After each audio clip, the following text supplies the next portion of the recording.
Hello YouTube and welcome back. This is a bit of a video that I'm doing on some autopilot testing for various reasons. Main reason is to automate primarily this light orbital lifter, modified it with the actual ions, no hydrogen to be used. I will have hydrogen on for that. I might actually try to rig it up to a timer.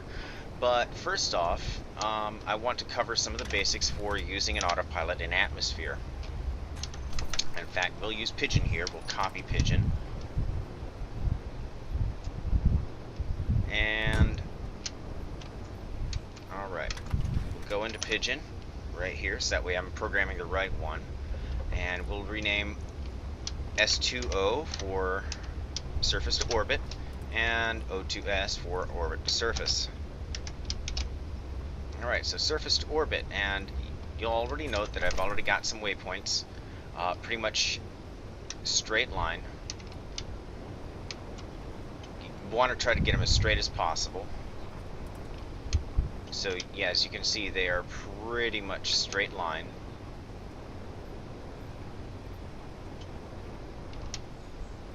To where we're at. One's about 4 kilometers in the air, which is where most things that have thrusters will catch. So, how we're going to program this, and I want to point out some peculiarities if you've ever dealt with remote controls before. So,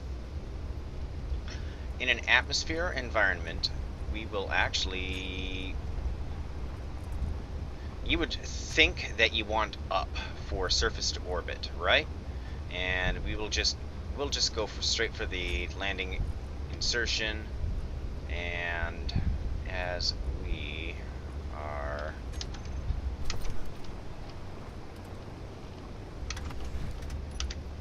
I'll rename this one Crash, because that's pretty much exactly what it's going to do.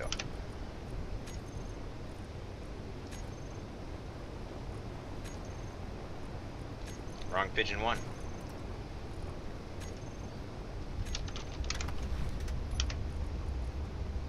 Or I didn't rename it. Yeah, there we go. Crash. Alright, so Pigeon 1 crash. Alright, we've seen that the surface to orbit and what it has for... Now we need it to be a one-way, right? And we think that up's the right way, right? Let's turn on the autopilot. What does it do? It engages just the bottom thrusters and crashes itself, which is why I named it Crash. It took me a bit of testing before I found out what the actual settings were, and so we'll go over them as we're programming the actual Pigeon 1 that's going to make it orbit. So, Remote Control 1, Surface to Orbit. One way, direction, forward. You want to make sure you click on forward. Now, you just want to take it straight to orbit. This is the easy part. Lander orbital insertion, add, done. Remote Control 2 is orbit to surface. And what we want to do is, again, one way, but this time backward. And we're going to be installing multiple waypoints. So we want, from wherever your base is, you want it to go to the orbital insertion first, then your decel waypoint, then your landing pad for the Pigeon.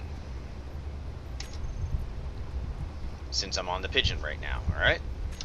So we're going to hop out of the Pigeon and go into its control. Go into the control panel for the Pigeon, surface to orbit, and click on autopilot. And just watch her streak straight up into the sky. She's going to boost straight to orbit. Wheel spectator cam. We'll do the same thing for this one here with the light orbital lifter. Again, we do this, go for the same thing. We want Remote Control 1. We'll name it S2O. And we will, again, same thing, one way. Make sure that it's forward.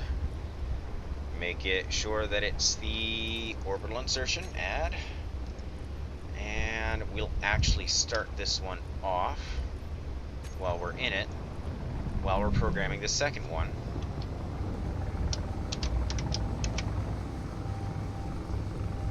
again, one way, backward. And we want to, again, that'll be there. Then you want the decel waypoint, and then for the lull. And we'll let that continue to do its thing. We will spectator cam back down to, yeah, where in the hell am I?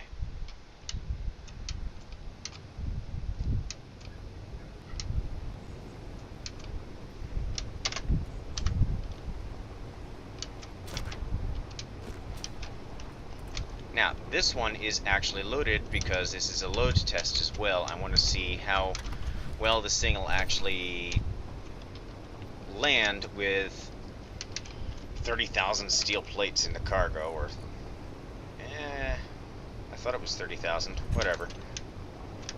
40,000 almost. Alright. So, I'll load, and we'll do the same kind of programming. In fact, the first thing we'll do is, so that way, okay, and we will go, again, program the remotes, S2O, and we will set it to one way, forward, and orbital insertion. Autopilot on and let it lift itself to orbit. See, it's a lot slower climbing because it's actually overloaded. I want to see how this lands when it's massively overloaded. So again, backwards, and the same as before, the orbital insertion, the deceleration waypoint, and then the loaded landing pad. And we are ready. I will see you guys in just a minute. I'm going to spectator cam my way up to the front, to the top, and see you around. And here we are in the light orbital lifter, loaded, and I even turned on the hydrogen thruster, and it cannot compensate for that load without additional thrusters. So, come on, get back in the cockpit. I will copy paste you, there we go. But after we turn off this, because I don't want it trying to relaunch again, surface to orbit, autopilot off, remote control, and which is, it's programmed, I just forgot to name it.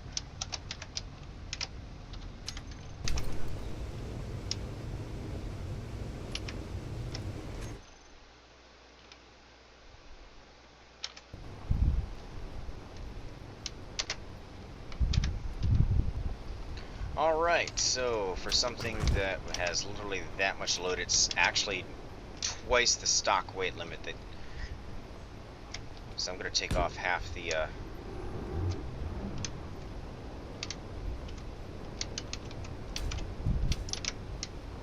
come on, get up here, get up here, there we are.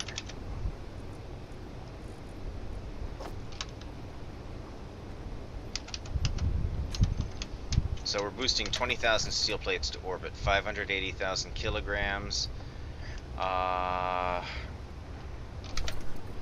When you're using a hydrogen assist system like this, you might want to consider setting up a timer block, unless you've literally got a shit ton of ice.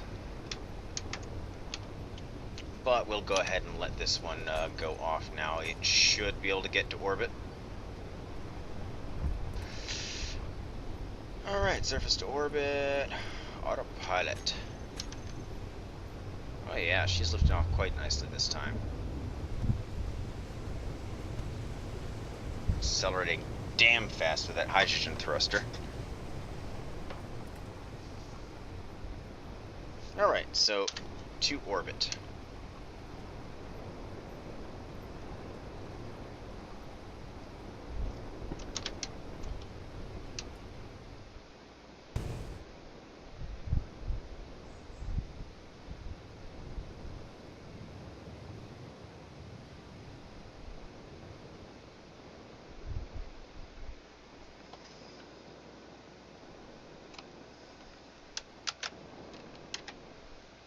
Alright, so we're in orbit. click and a half from the insertion point, and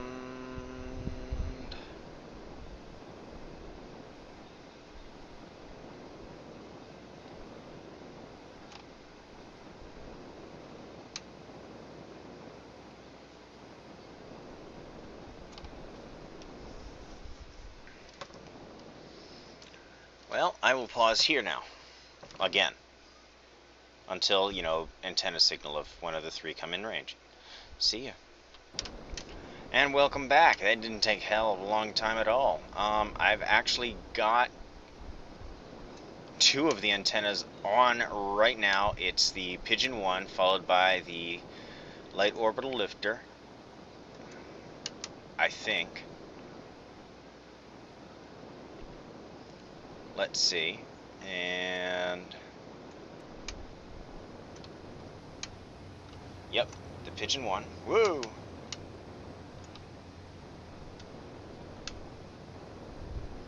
Alright, as you see, it's reoriented itself to forward. Both of them have, actually, I think.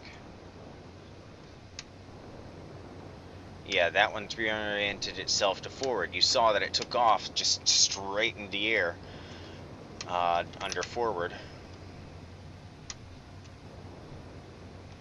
And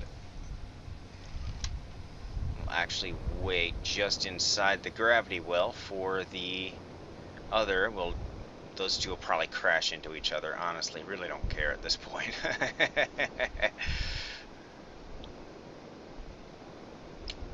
And we'll wait just inside the gravity well so you can actually see the action where it flips from one to the other. Just inside the gravity, or just right at the gravity well. So again, I'll wait just a second to damps on. Alright, now we're not gonna fall. Now we just gotta wait for the loaded Light Orbital Lifter to make its way up here.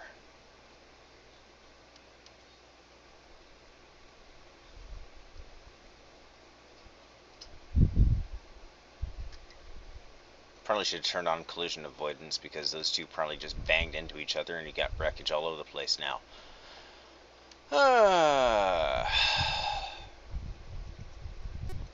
Come on. Come on. Well, I'll pause it again until I see the antenna. Finally caught sight of the antenna climbing for the loaded orbital lifter. I had to hunt it down mid-atmosphere and tack 4 more ions onto it to get it to actually push past the dead zone. Oh yeah, there we go. And we will chaser cam it now.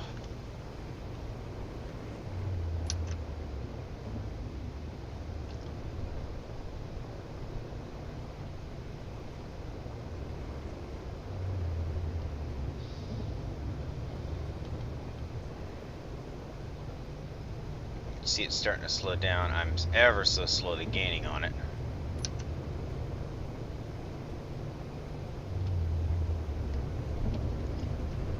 And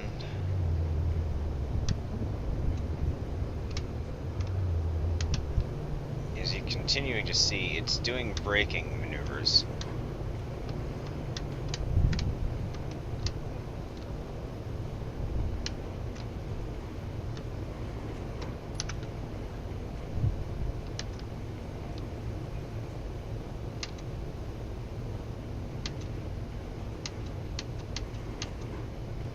Alright, so I am not quite stationary, but close enough to it that it's not going to matter.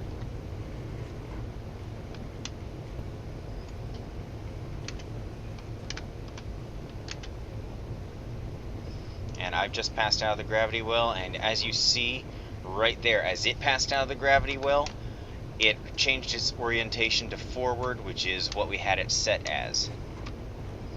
So as you see, now I did check earlier when I lost contact with both antennas at the same time.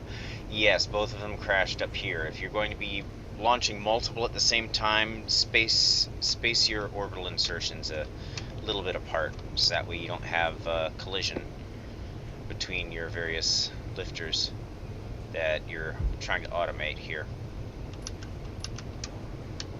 So we got a click and a half to go, and we will actually be doing a landing test to see if, without the hydrogen thrusters, this thing can actually land relatively decently. Now, it's massively overloaded, and that was done on purpose to see if, you know, this thing could actually function pretty decently. Come on, come on. Okay, as you can see, it's starting to rotate because it's still, yeah, and we've passed the orbital insertion point, so it's slowing.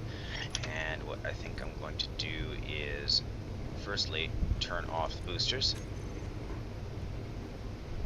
Secondly, we will turn off the autopilot for orbital to surface and rotate this thing so it slows down.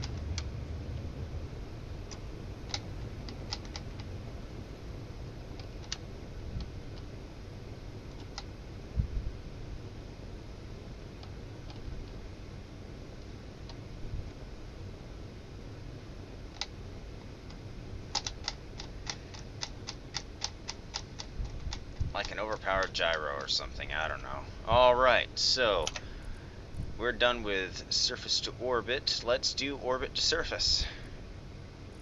And autopilot. Again, it has to go backwards.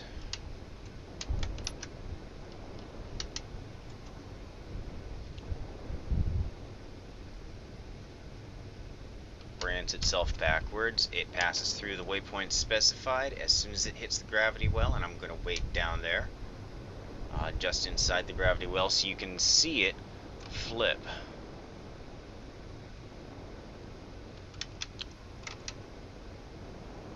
Actually, what I think I will do is I will ride just behind the back, and I'll let it push me along.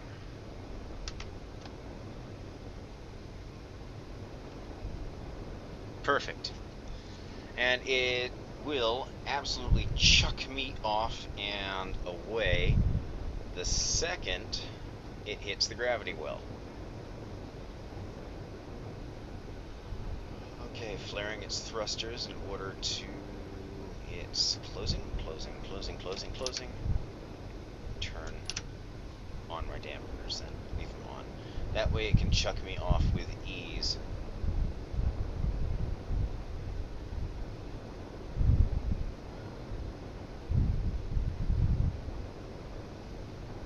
So passes through that waypoint, and something to note is the remote control itself. For the waypoints you set, the remote control itself that is doing the autopilot has to pass through that waypoint, elsewise you get a bunch of wonky motion.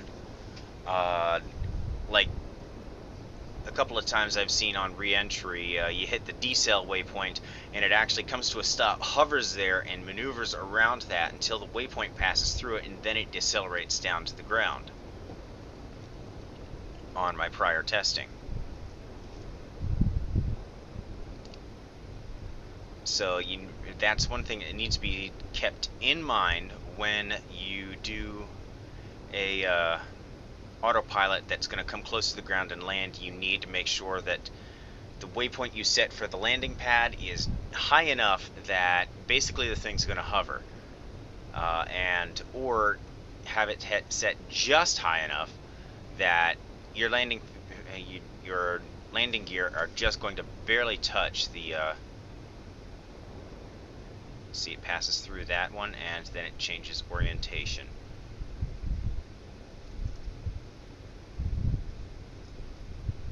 Alright. Once it's done changing its orientation, it fires thrusters again.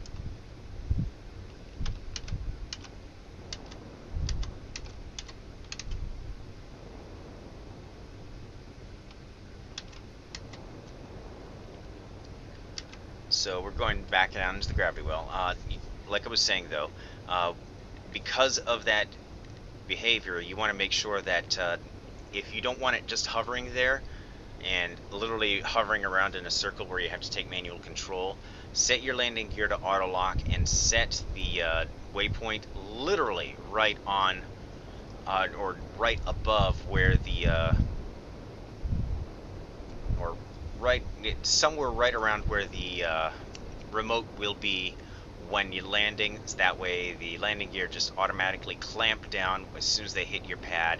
You might end up with some pad damage, might end up with some, landing gear damage, but it's better than losing half the ship because you set the point too low and it slams into the ground.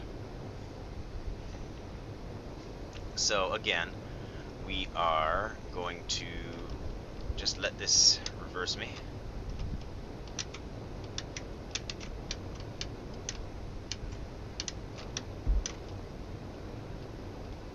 And as soon as we hit the gravity well, which won't be too much longer, you're going to see it flip and downward orientation. Ooh.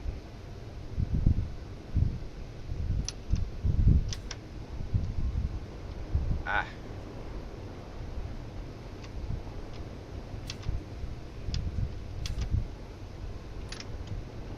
I just noticed it had a damaged thruster, so damn son.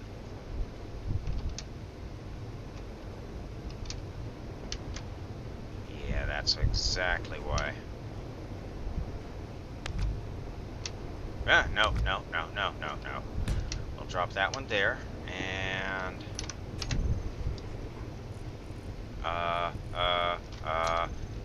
in-flight repair.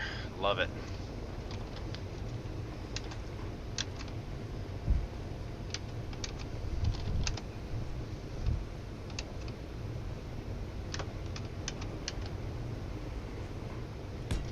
There we go. Now it's got all its engines again. The one's a little off-center. Yeah, you tried doing this when it's hovering around. Okay, so they're not quite centered, but mostly centered. And watch. There we go. We've entered the gravity well, and it's orienting bottom down, using its up thruster to continue to push. And I will meet you guys on the ground. And welcome back, folks. It seems the light orbital lifter has finally arrived, and this is the heavily loaded model. That's got, 20K steel plates in it. And extra thrusters to compensate for it because reasons. I wanted to make sure that it would land or slam into the ice, so you would know that...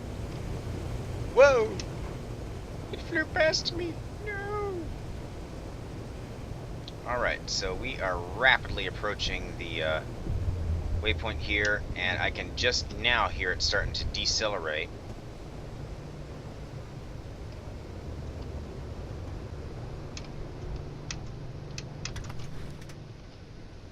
So it looks like the remote might...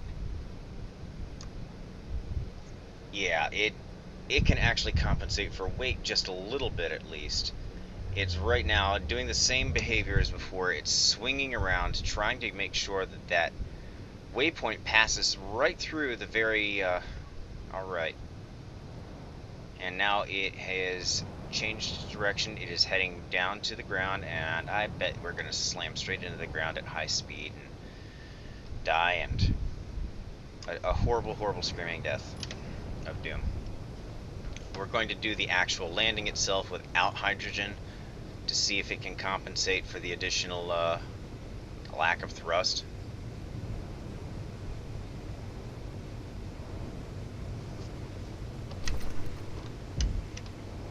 So while it's doing that, I'm going to just literally drop to the ground.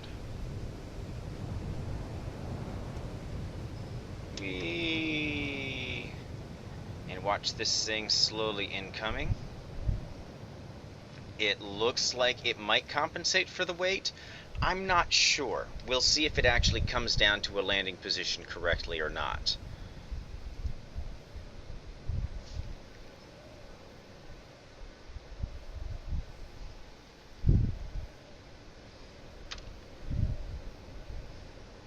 And we'll leave it right by the crashed Pigeon 1. reason why I do some of this destructive type testing here on this map is, quite frankly, because it's already practically destroyed. Yeah, there's the crashed Pigeon 1. Here's the landing pad for the LOL that's loaded, and the LOL is incoming. I think it's probably hit top speed again. Hopefully it's starting to decelerate. I'm not sure. No, she's at a good clip. She's gonna smack into the ice. Unless the remote control actually compensates for weight. Weight as well as thruster, or not necessarily weight, but grid mass. I mean, if I hop into it, it's gonna say, oh my god, did it actually? Yeah. There we go. There it went. It passed right through, and now it's hovering. It compensated for the weight.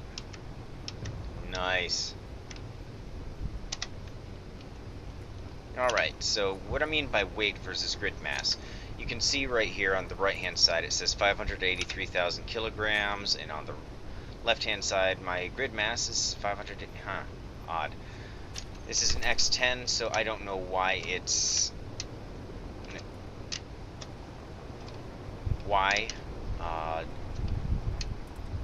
but consider that, yeah. Okay.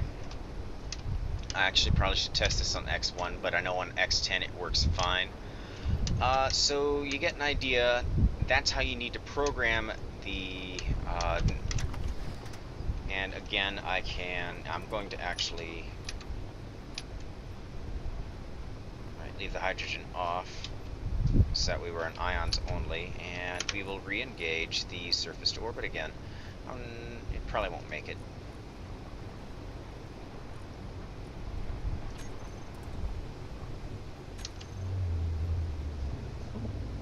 Yeah, it's climbing far too slowly. I mean, I don't think it'll make it on just the ions, and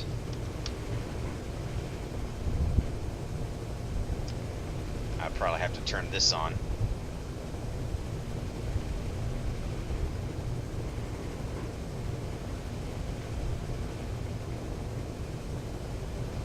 So as you can see, I still have a lot of testing I want to do with it before I consider it to be, ready. But for the various things that I want to use, autopilots for surface to orbit, but the fact you can get it working relatively well with minimal on either end. I mean, you can set 2 or 3 of these to parallel waypoints all the way up, launch one, wait 20-30 seconds, launch the second, wait 20-30 seconds, launch the third, especially if you're using the same midpoint, and then launch yourself up to orbit and have different waypoints at the end, so that way you don't have a bunch of lifters colliding at the same end point, and then just manually control all of them onto dock, and then tell each one by itself to head back to the surface of the planet to its own pad. So yeah, interesting ideas, something to be used in the future possibly. Anyway, it's been a pleasure again as always, and I will see you guys around.